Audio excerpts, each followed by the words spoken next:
Alright, welcome back everybody to another episode of Fallout.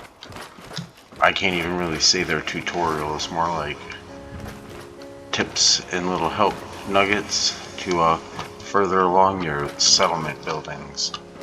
So first up, we have a generator and some lights on the wall. By default, there's like a little radius. I thought it was 2 squares, but it's looking like it is 3. So what you're going to want to do to get power to these things, you're going to want to take a connector down here. I'm going to put it down here the farthest way to kind of show the distance that it'll reach. And I'm not 100% sure, but from the looks of it, it'll go up like a 3x3 bubble. So from wherever that is, it'll go over 3.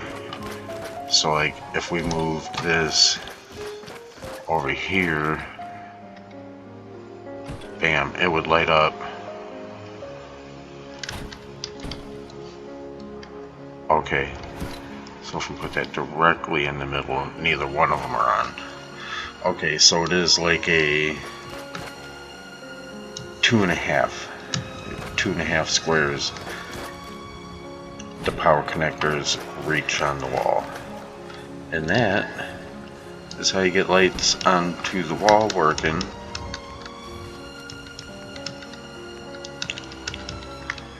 And then you just, that wall's got power now, you just bloop, bam, and then 2.5 squares.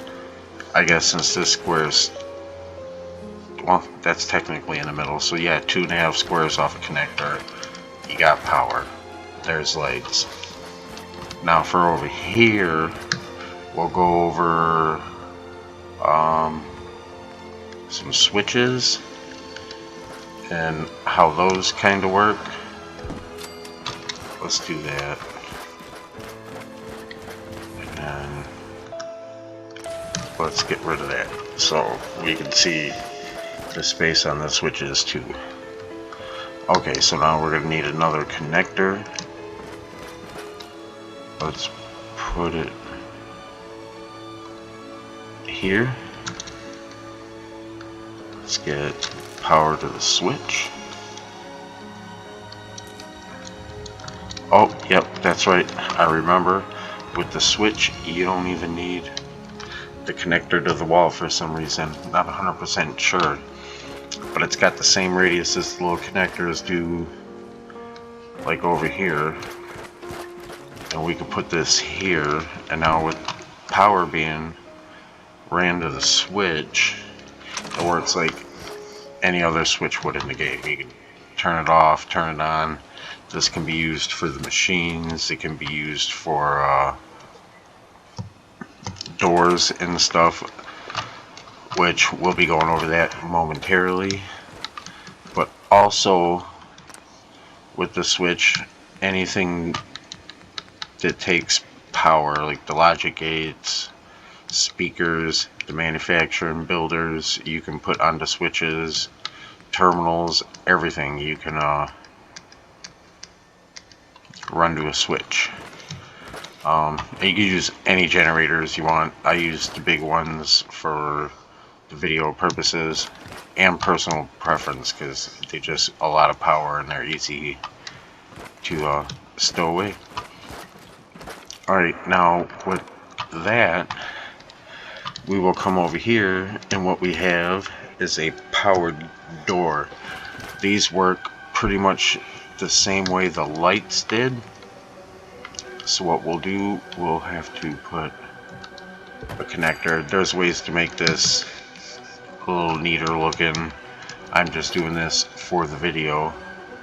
And then yeah, for the door here, it's gonna be pretty much just like the lights. Okay, well, that's good to know too. When a pylon is out there with power, it emits power. I did not know that.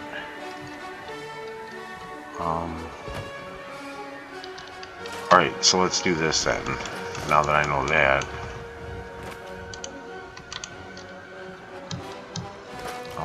If I get it in a straight spot. I don't know why it likes to go halfway down the... Alright. Oh no, then it was backwards. There we go.